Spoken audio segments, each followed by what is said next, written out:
Welcome back into the Pig Trail Show. Ailey Weiss here alongside Kevin McPherson for the Hog Hoops Report. And we have tons to talk about with big smiles on our faces because the Razorbacks got their first win, their first SEC opening game win in 5 years, Kevin. Wow, it was a long time coming. Stuff like that you take for granted in a program like Arkansas that's had a rich, storied program. And they've had Sweet 16s in a couple of seasons in the last 2 or 3 years, the last 3 seasons. But they hadn't won an opener in SEC play. It almost doesn't seem like one reflects the other thing. Arkansas's played its best basketball, thankfully, in February and March. You want to finish the right way, but you'd like to get off to a good start as well. Arkansas played a tough non-conference schedule. Finally, the SEC opener, it's a brutal 18-game stretch. And, yeah, you get a home game, that's great. Bud Walton Arena, jam-packed, loud, just, a lot of energy in the building, afternoon game. But you also get a ranked team and a quad one win opportunity out of the gates. And so Arkansas, it wasn't just that they finally won an SEC opener. It's a quality win at home. There's not as many quad one win opportunities against this SEC field as there were a year ago. Unprecedented how great the league was. There's never been a better season for a college basketball conference than what the SEC was last year from start to finish. This time around, it's not as strong. It's still tough. And so you got to pick up quad one wins where you can get them. Arkansas now 3-3 in quad one games. But how about 86-75 was Arkansas 3-3 in quad one again, 3-3 against ranked teams, but it's their first win by a double-digit margin, if you're into that kind of thing, against a ranked team this season. And again, you treated your home fan, you gave your fans a reason to believe that this season might be different than previous seasons, at least in terms of how you start SEC play. Now, Arkansas gets rewarded with back-to-back road games this upcoming week. You started at home and opener, so you get to go on the road.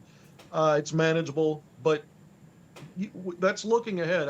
This is the day after we get to celebrate and enjoy the fact that Arkansas beat a quality team in Tennessee. Well, there's lots to break down from the game, so let's start with rebounds because defense turns to offense, which eventually wins you games, right? We talked about this pretty much every episode.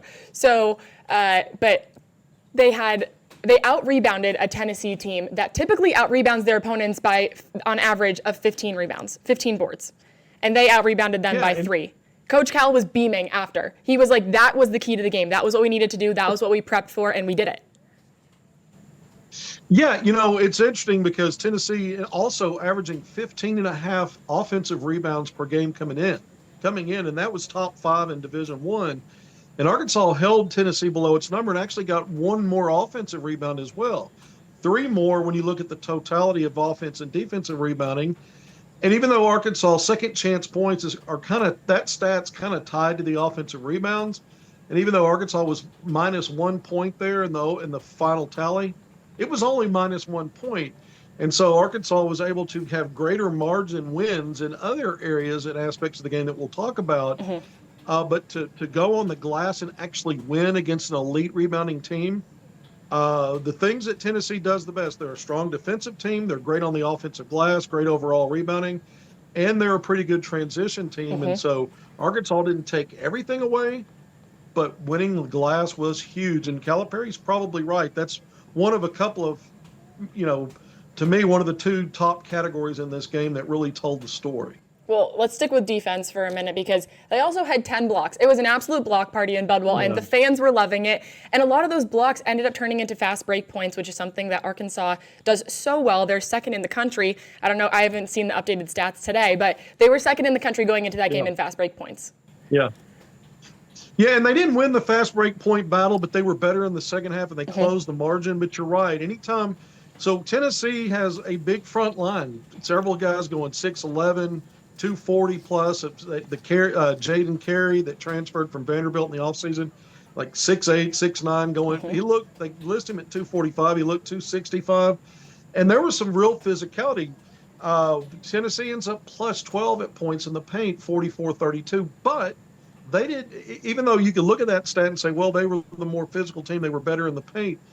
That is partly true. Arkansas, you mentioned the 10 blocks. Arkansas is not as good this year as a shot blocking team as it was a year ago. But in one game, if the other guy's bigger and burly and they're the front line's, kind of plotting and moving you around, you can counter that with quickness, length, and getting off the floor with quickness.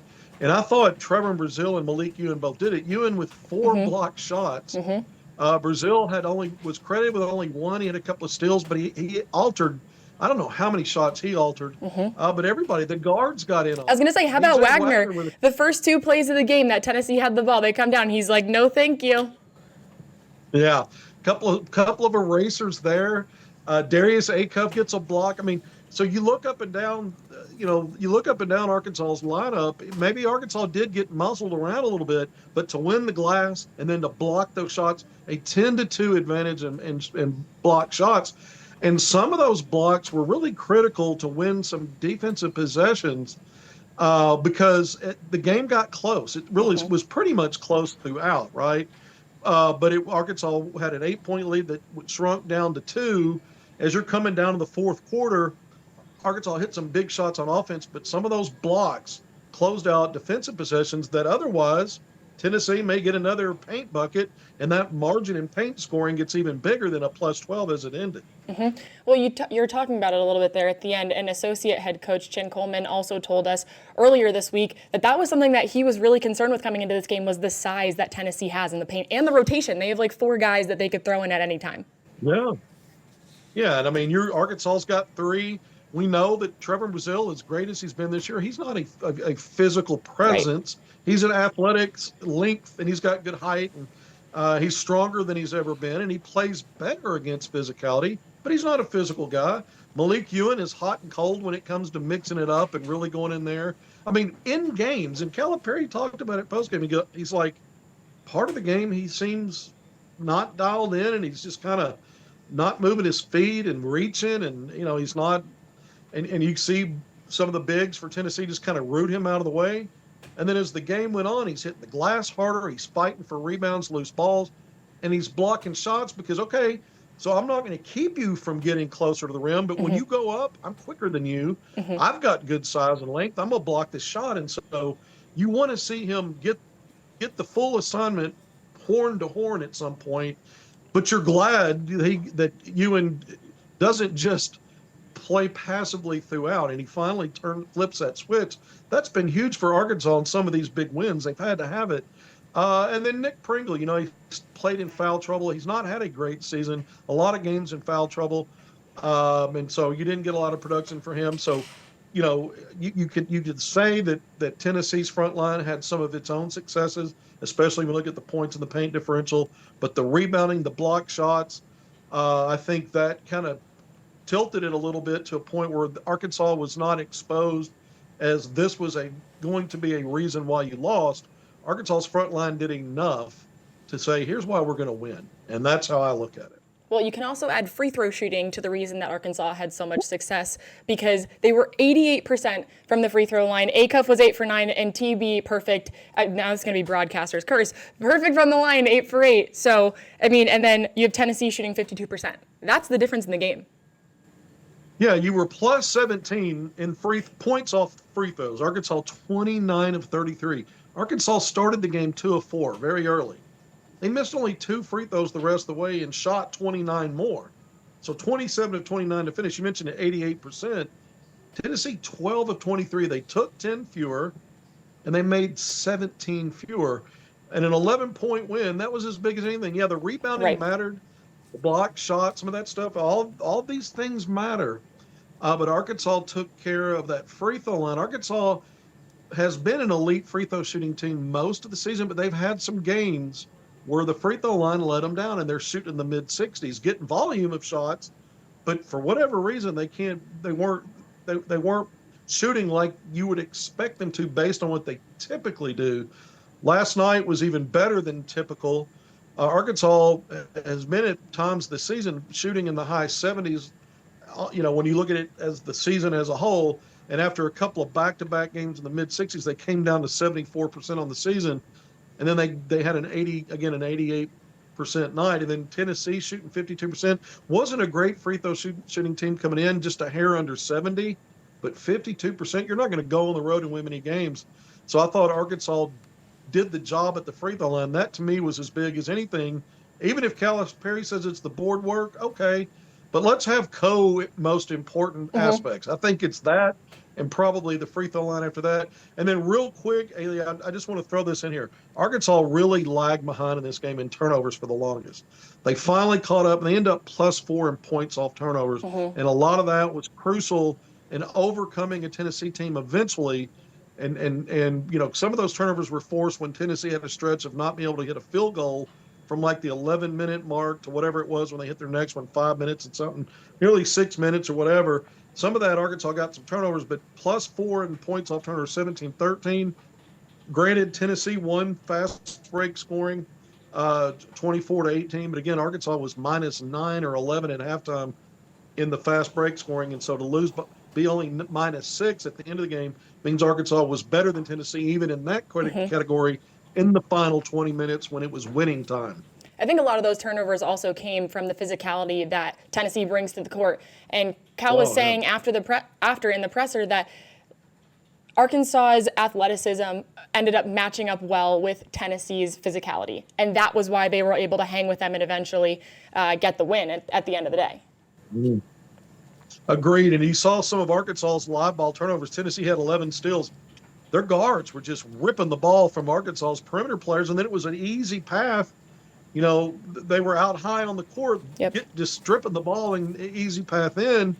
And then Arkansas, on some of Arkansas's offensive rebounds, I counted 3 or 4 times where one of Arkansas's bigs fought for an offensive rebound, and one of Tennessee's guards snuck in there and got the ball away from him. So Arkansas didn't get a second chance opportunity, even though you thought they would with an offensive rebound. And then Tennessee passes that into a turnover, and now they're going the other way and getting another possession. Tennessee actually shot the ball better from the field and percentage-wise from the three-point line, but Arkansas made 2 more threes and took 10 more. Took 10 attempts more, but made 2 more. That was another margin that was helpful in this win. But at the end of the day, Arkansas was the better team on this day.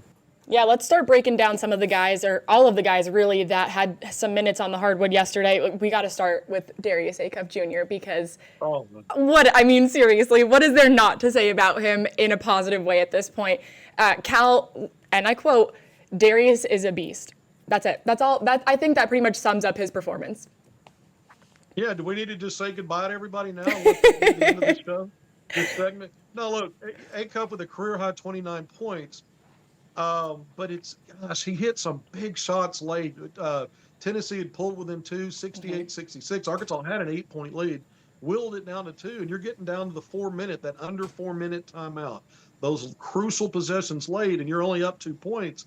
He hits an end of shot clock pull-up three-pointer, extends it to 71-66, 2-possession lead. Carter Knox hits we need to talk about him in a little bit, but he hits a big 3 in there, and then Acuff seals it. He hits another 3.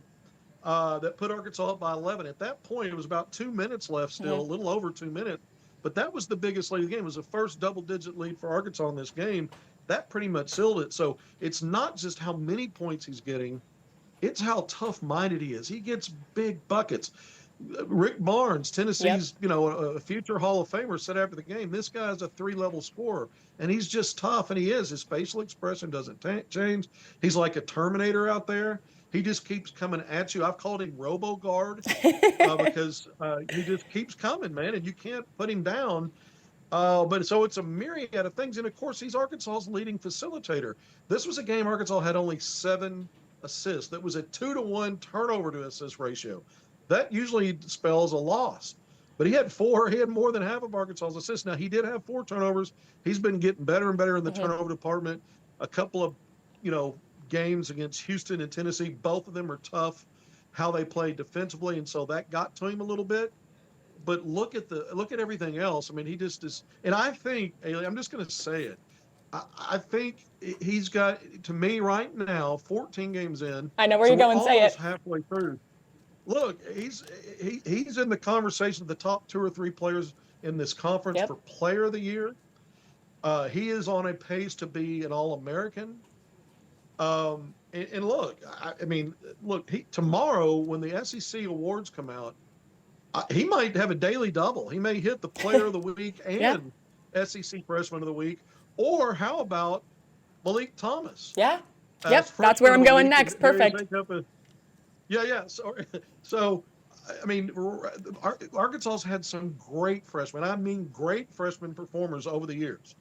Scotty Thurman, Moses Moody, Anthony Black, Lee Mayberry, so many. This might be the best freshman Arkansas's ever had, and we talked Darius Acuff. That is a huge statement for an old fella like me, like a grumpy old guy. Oh, I miss the old days, the golden era. Those guys were great. No, this guy, he's on a pace to have to say, hey, that pronouncement goes to me now.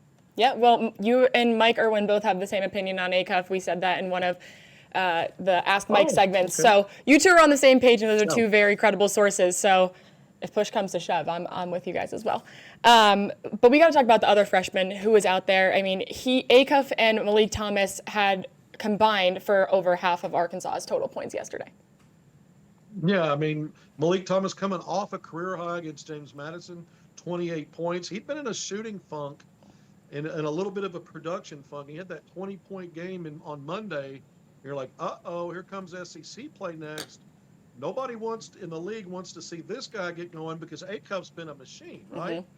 Mm-hmm. And so, if Batman needed Robin, he had him on Saturday. Yeah. Malik Thomas carried the torch in the first half in scoring, had a big 4-point play. Tennessee, Acuff hit a shot just before the buzzer to end the first half to put Arkansas back up by a point. Tennessee grabbed a small lead and was up 4. So a 2-possession lead.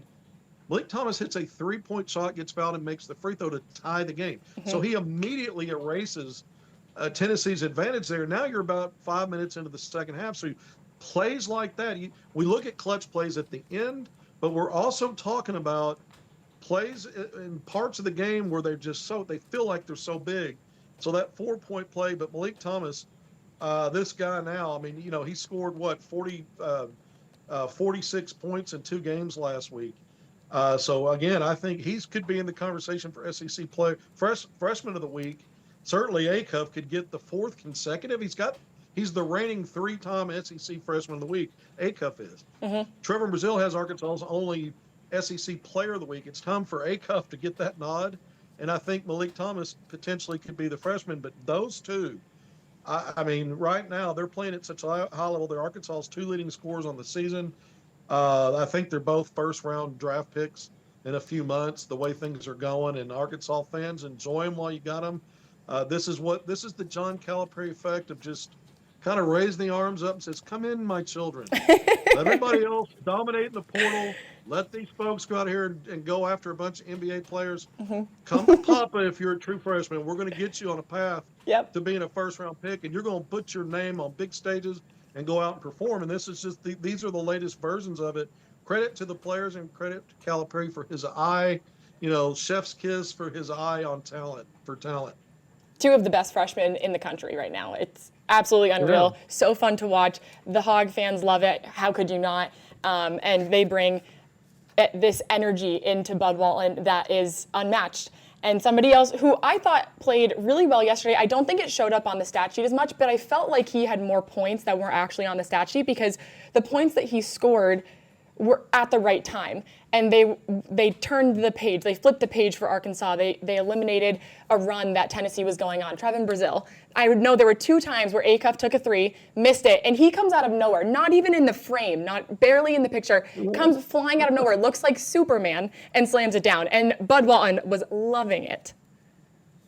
Well, Trevor Brazile's had some huge games this year in some of Arkansas's biggest games. He's been the most consistent version of himself in his career. But you can point to 3 or 4 games where he didn't score double digits. And I've seen some fans say, I'd like to see him be more consistent, but he's not a volume shot creator. And what I love about Trevin is if you look at some of these games, look at everything else he's doing. He played a game-high 38 minutes yesterday. You couldn't take him off the court. He altered so many shots. He was credited with only 1 block shot. He had a couple of steals. He averages 7 rebounds on the season per game to lead Arkansas. He got 7 yesterday, and that was matched a game high. Nobody else rebounded better than he did.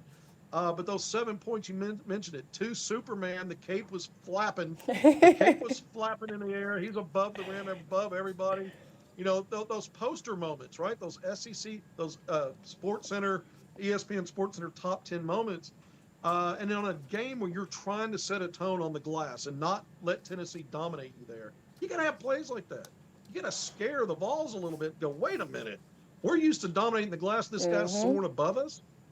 Brazil also had a mano drive in the second half where he drove in and went glass from about, just outside the right side of the lane. And it was during a stretch of the game where Arkansas was a little clunky in offense and Tennessee had kind of, recaptured a little small lead there. And buckets like that mean so much, especially in the second half when you're trying to get back in on the right side of the score.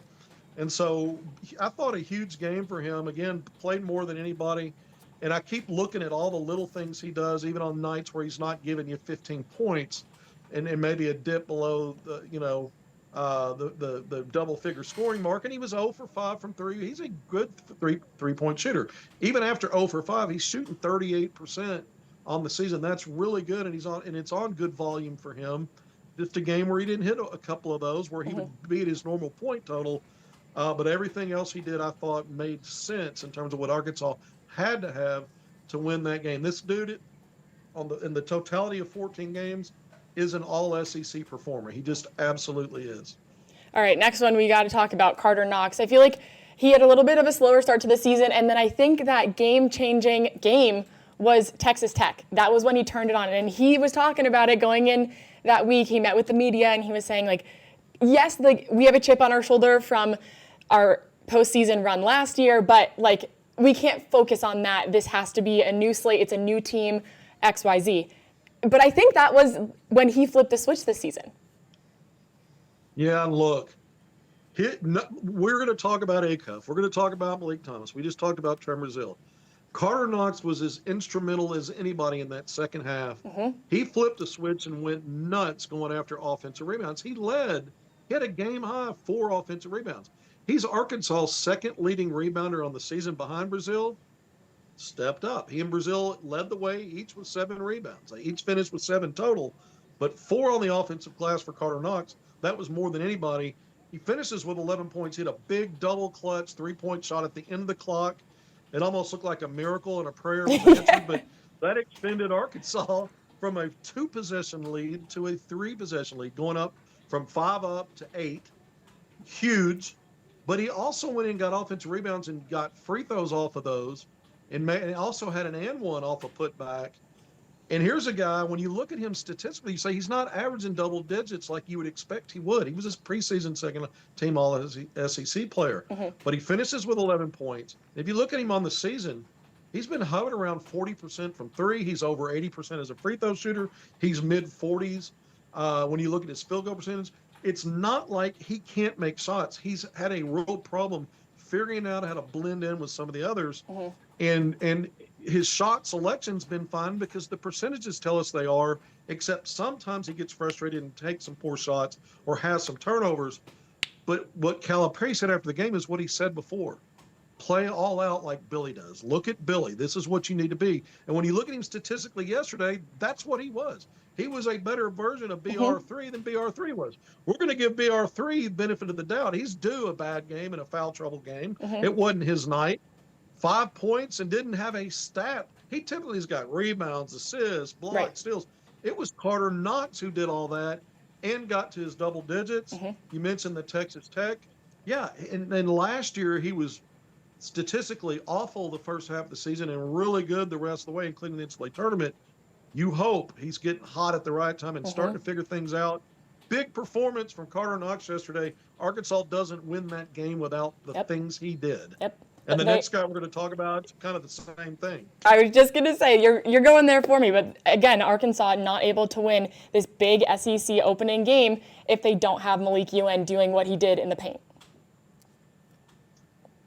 Yeah, Calipari talked about it after the game. I see it all the time. There are stretches of the game you're going, what are you doing? Why aren't you locked in? Why aren't you just going through the motions? Why are you yielding territory? Why are you keeping your feet planted and reaching and leaning and not fully going for the rebound? What's going on? And then you look up, and the next thing you know, the guy's battling. He's fighting for everything. You're like, what? It's like Jekyll and Hyde in the same game.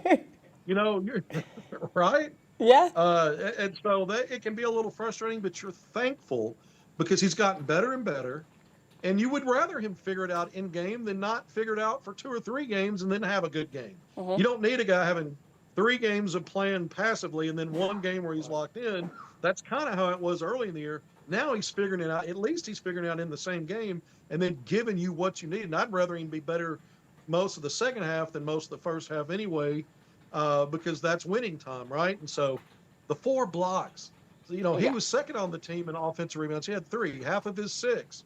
We're used to seeing him getting offensive boards, but some of those closeouts defensively, he might have gotten moved around a little bit, and those bigs were getting closer to the rim. But once they went up, he was eating them up and blocking those shots and erasing that. But the 8 of 8 at the free throw line, all 8 of those, Ailey, were made in the final 8:30 of the game. Acuff going 8 of 9 in this game. How about Malik Euan going 8 of 8? And some of his blocks were down that stretch where that's winning time. You're either getting stops or you're not, and then you got to convert at the other end. If the other team's fouling you, and this is a guy that can shoot anywhere between 8 to 10 free throws a game just because of his skill and ability as a scorer.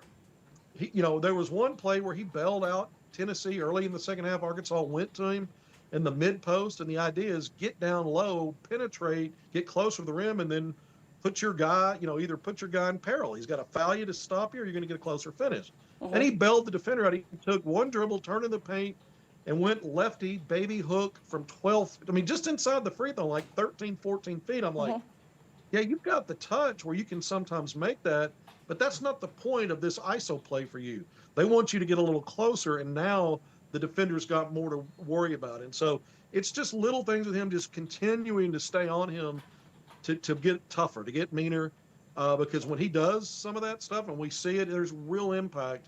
You mentioned it. 12.6 rebounds, 4 blocks. Arkansas doesn't win that game without his contributions, and they were big. What a well-rounded stat line for him after the big game, the SEC opening game. Bring it. Bring me more of that. Well, Bring it.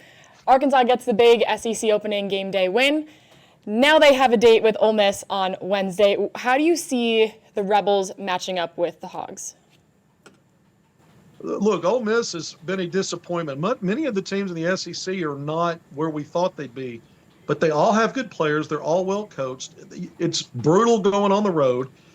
And as tough as Arkansas's non-conference schedule was, and they played some doozies, right? And most of them were away from home, but most of them were at neutral sites. Arkansas had one true road game 2 months ago, at the end of the first week of November at Michigan State, a really good team, better team than Ole Miss has been. Arkansas had a chance to win, but the point is that was a hostile environment. And I think Arkansas doesn't know the feeling of a hostile environment for over 2 months. So there's a little bit, I'm not, second guessing the scheduling. I'm just saying that's a fact. It's been a while since you've been thrust into a place where everybody hates you, nobody loves you, going to the garden to eat worms. You got to go in there, and it's just a different atmosphere, and it's SEC quality. So this is a tough matchup. I think it's going to be a close game. I think Arkansas is the better team. I think Arkansas's got the best personnel. I think Arkansas's got better depth. I think Arkansas should win. It doesn't mean they will win. But Ole Miss is not going to be a pushover. And if they are, it's worse in Oxford than we thought, even as bad as it kind of looks right now. And Arkansas is really ready and really poised to finally be good out of the gates in SEC play. Beyond the opener, you had to get it, but you want to build on it. A little premature, but you talked about playing in a hostile environment. They have 2 straight road games. Then they go to Auburn on Saturday. So yeah, they have lots Auburn, to. Good. No, I interrupted you. You're right. They got a lot ahead of them when you think of road. Auburn's a tough place to play. It just is. And the team that started out ranked has fallen on some losses, but they've played a really tough schedule, have the Tigers. It's a better team right now than Ole Miss is, and I think it's a tougher environment to win in Auburn. And so we'll see. Arkansas, this was a Final Four team from a year ago, a much different team, but quality players there. It's just tough in this league. Honestly, you'd love to win both. Who doesn't want that? That's what your goal is. But if you get a split, pat yourself on the back and on the shoulder and say, okay, we accomplished what we needed to. If you go 0-2, all's not lost. You're in a hole again a little bit, but it's not as big as it's been in recent years because you did have that big win to open it. But I mean, a split is just fine. 2-0 is beautiful. 0-2, not the end of the world. So we'll see. Well, before they head to Auburn, they head to Oxford. That'll do it for this week's Hog Hoop Report. Kevin, thank you so much, as always, for joining us. Haley, great to be with you. Thank you. More Pig Trail coming up after the break. Stick with us.